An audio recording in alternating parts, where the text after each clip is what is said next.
Friends, তোমরা কি করছো? চাটা খাওয়া হয়ে গেছে? আজকে আমার উঠতে দেরি হয়ে গেছে, আর একটু ঠান্ডাও পড়েছে না, হঠাৎ করে বৃষ্টি দিল। বৃষ্টি দেওয়াতে বেশ ভালোই লাগছে, ঠান্ডাও পড়ে গেছে। তাই মর্নিং তো আগে জানিয়ে দিয়েছি। এখন আমি ব্রেকফাস্ট করব। ওই পেটিস নিয়ে আসলাম।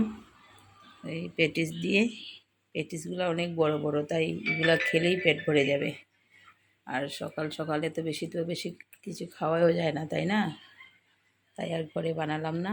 কালকে তো আমার ম্যারেজ ডে ছিল, আমার ভাসুরের কাজ ছিল বলে আর করিনি।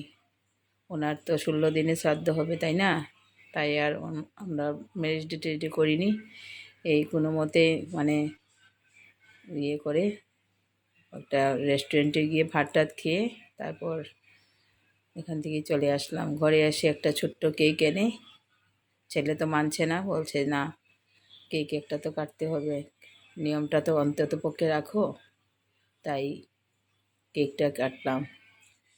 এই কেকের ভিডিওটা পরে দেব তোমাদেরকে। আর আগে যে কেকের ভিডিওটা দিয়েছিলাম না, ওইটা 24-এর ছিল। ঠিক আছে, ঠিক আছে, তোমরা সবাই ভালো থেকো আর খাওয়া দাওয়া করো। নেক্সট ভিডিওতে আবার দেখা হবে। ঠিক আছে, বাই বাই।